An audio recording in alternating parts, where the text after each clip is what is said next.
All right, so in this walkthrough, I'll cover most of the scenarios that I mentioned in my article. So this is my Entra account. So it has a group called as Fabric Users Group, and it has two users. And this is my Fabric tenant. I've logged in into my Fabric tenant as an admin.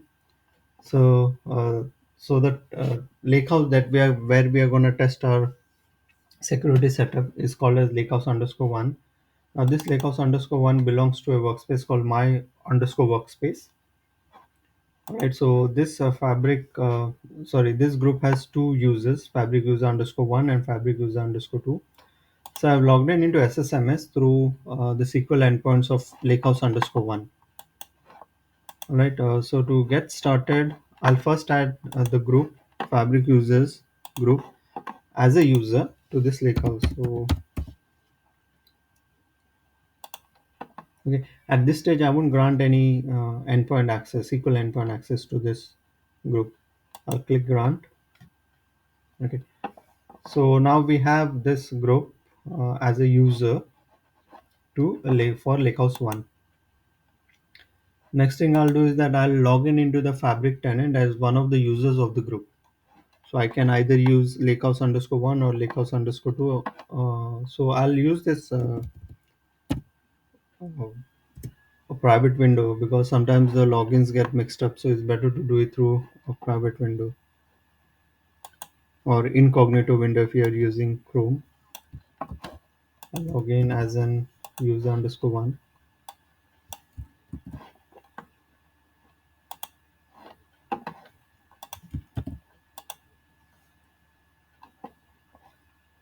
I'll say no.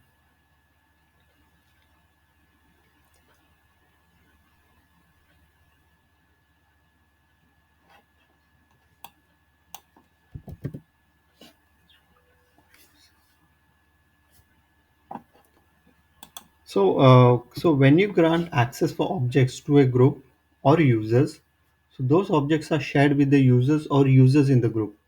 So when the user logs in into the Fabric tenant, those objects to which he has been added as a user is visible under the OneLake catalog.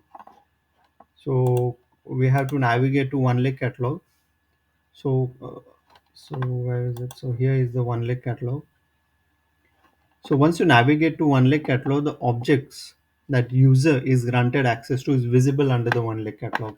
So as we had shared lakehouse underscore one, not shared, we had granted access to the group fabric users group to this lakehouse underscore one. Lakehouse underscore one is visible under the OneLake catalog. So next thing I'll open this the lakehouse view.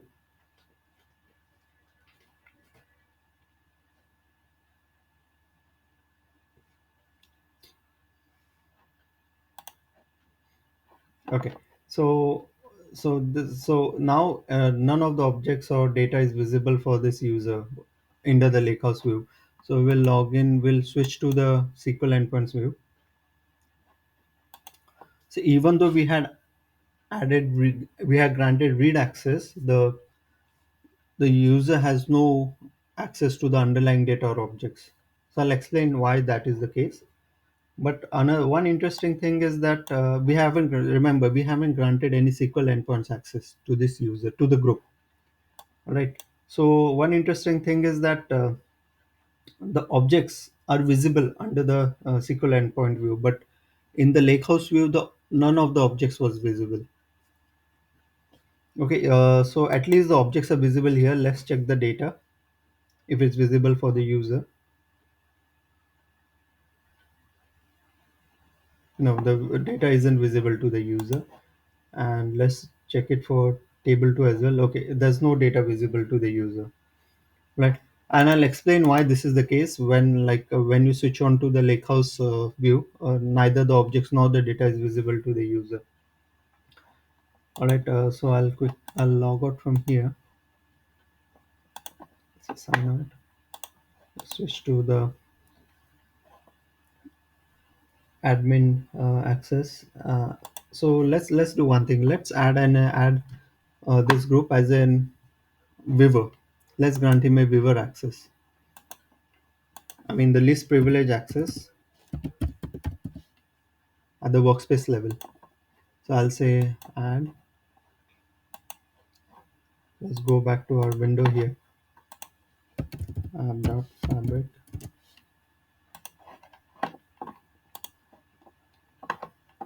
Let's log in as an user one only.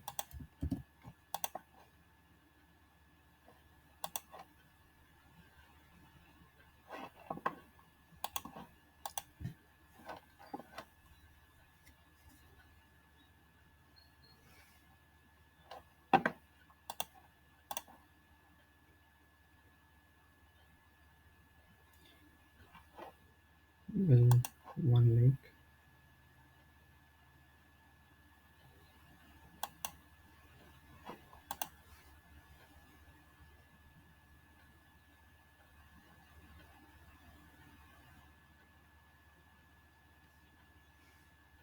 Okay. Still, the user has no access to the tables or the files or any other objects under the tables or the file. Let's switch to the endpoints view.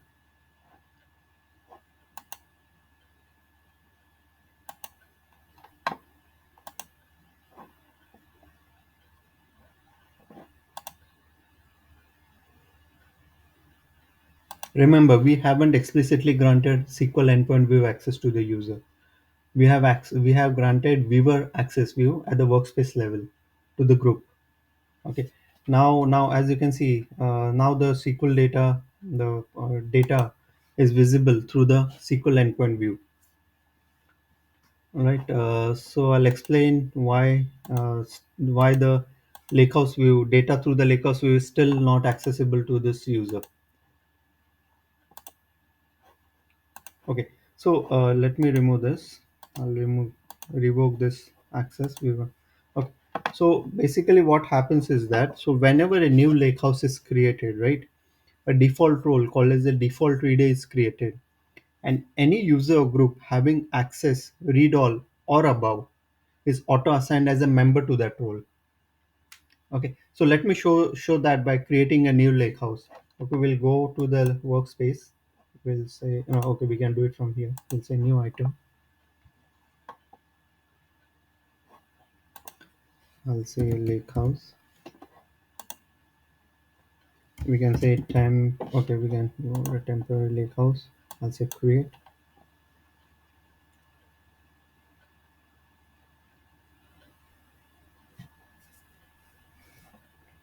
So how to check that? So what level of roles or what level of users are added to this lakehouse? So what you can do is that you can go to this manage one lake data access preview. It will give a prompt. If you want to turn the data access role, you can say continue. All right. So as I said, so as I said, so a default role called as the default reader is auto assigned to this lakehouse. Okay. So if I open this default role, sorry, I have to go here. So as you can see, it's this is the admin login. So this admin has read all and above accesses. So that user is auto assigned to this default reader role. But in our case, as we granted to the group, which is the Fabric user groups, only read access. The group wasn't added as a member to the role. All right. So to fix this, we can explicitly add the group as a member to the role default reader in our lakehouse. Okay, I'll go back. Let's go back to our lakehouse. Go here. No, I have to click on it. Open. Okay. So this is the default reader role. So what I can do is that I can click assign. Okay, and I can explicitly add the group to which I want to make a member of this role. So in our case, I'll say Fabric users. I'll click add and say save. Okay. So this is a custom. This is a custom role that I created. We'll come back to this later. So let's first test if the user Fabric user underscore one has now has access to that lakehouse data.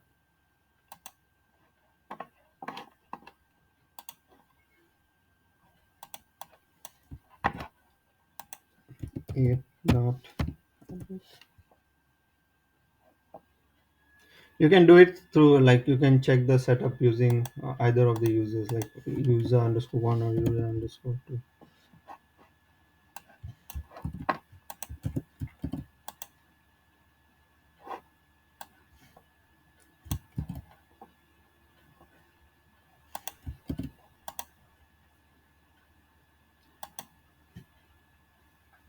Remember, we haven't yet granted endpoint access to the user. We have granted a viewer level access at the workspace level, and then we checked if the endpoint data, I mean the lakehouse data, is visible through the SQL endpoints, and it was visible. And then we revoked back the workspace access to the group, which is the Fabric users group.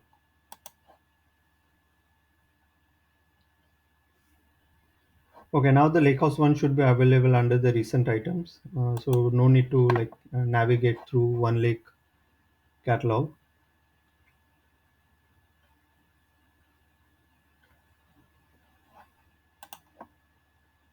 Yep. Now, as you can see that now the Lakehouse data, I mean the data is visible through the Lakehouse view. This is loading preview.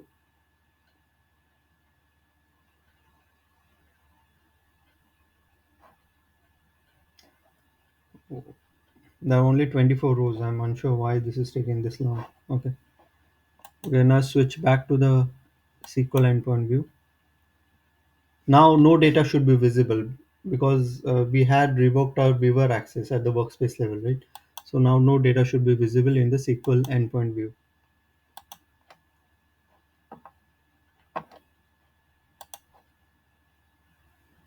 Yep. So data isn't visible for this user under the SQL endpoint view. Okay, I'll sign out from here. Let's go back to our admin tenant and admin login. Yeah. Now this is a custom role that you can define. So basically, what happened is that you can create a set of custom roles, as similar to if you have any experience with SQL Server or any RDBMSs, you could create custom roles in a SQL database. So this is similar to that. So I created a my defined roles, and before that, yeah, one thing I wanted to highlight was you can define the level of access for any folder in a lakehouse. For example, by default it is all folders, but you can change that and say that I want the members of this role only to have access to a certain folder in that lakehouse. So, say for example, I say that okay, any member of this role should have access only to lake table underscore one. So, I'm so I'm granting access only to table underscore one. So we can check that. Let's check that as well.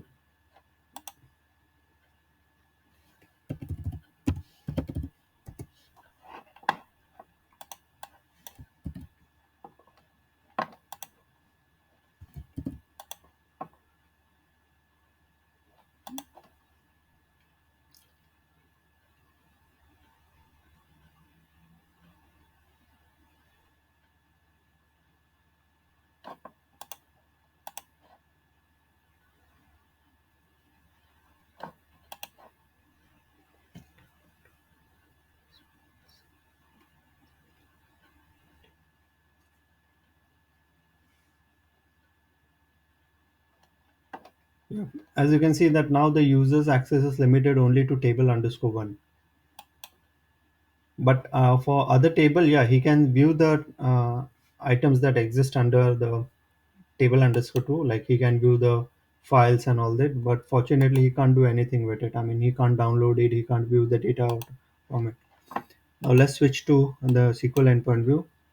So again, as we haven't changed anything, I mean, with respect to access for SQL endpoints, the data should remain not visible to the user.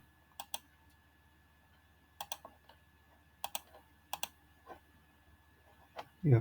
So the data is still inaccessible to this user. I'll sign out from here. Okay.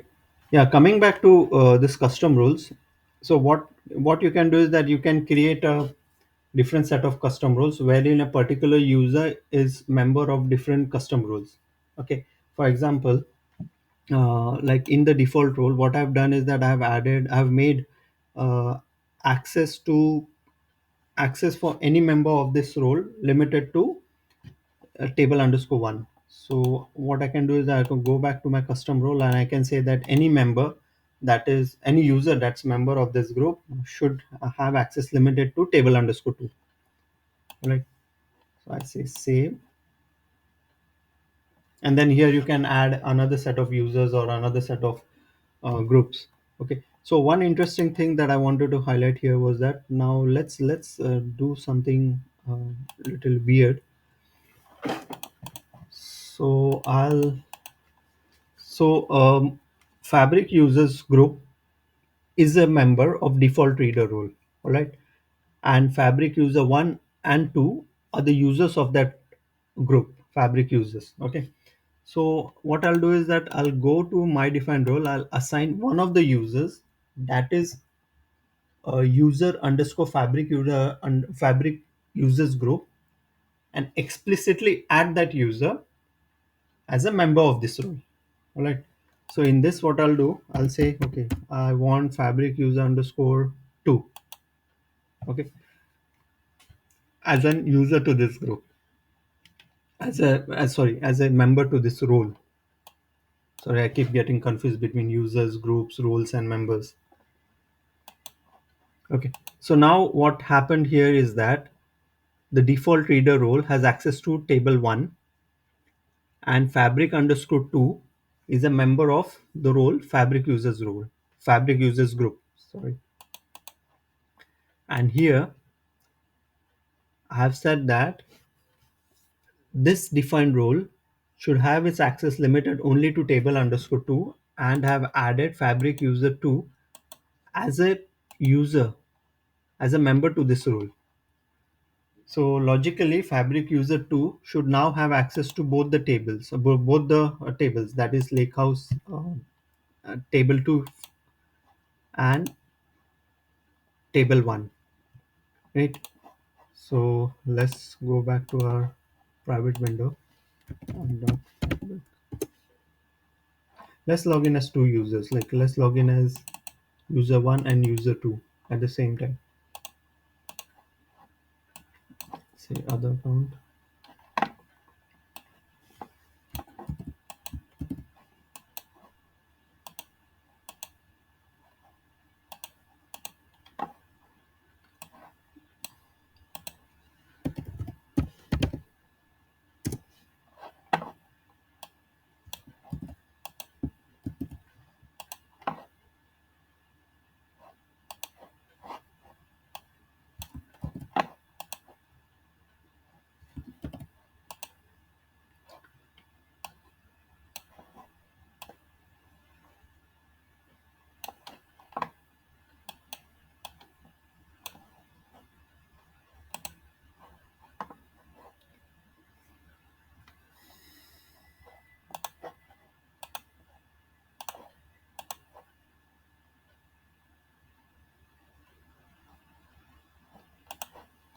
So Fabric user 2 will have to navigate through OneLake catalog, because this is the first time we are logging in as Fabric user 2. Let's open. So for Fabric user 1, the access should be limited only to table 1. Let's see what happens for Fabric user 2. Yep. So now the access for Fabric user 2, the Fabric user 2 has access to both the tables now, right? So the access was partly divided across two roles. Okay, let's check the endpoint view, SQL endpoint view.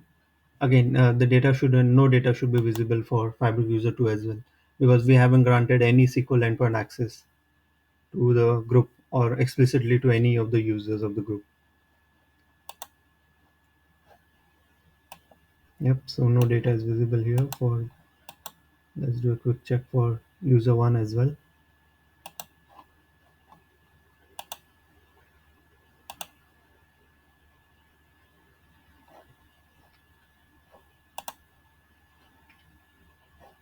So no data visible for user one as well. Okay, I'll sign out now. For both the users.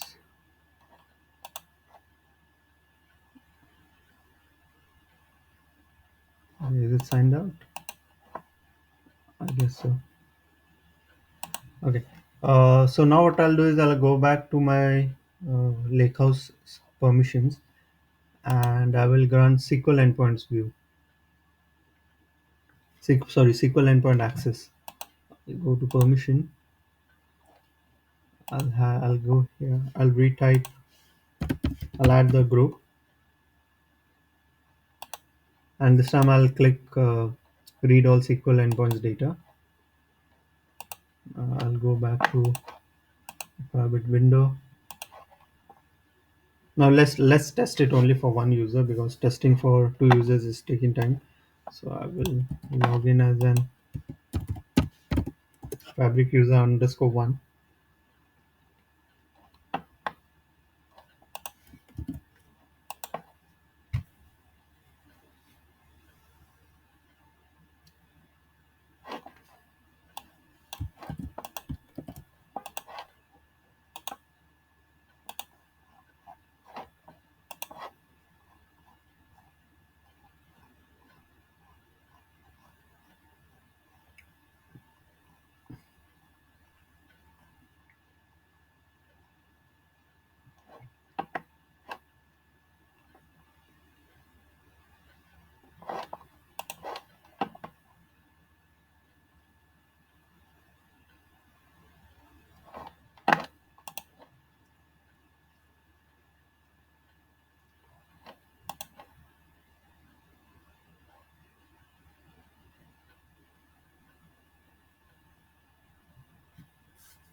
So for Lakehouse, this user one should have limited. It should have access only for table one and not to table two. And in the SQL endpoints view, he should have access to both the tables, one and one as well as two.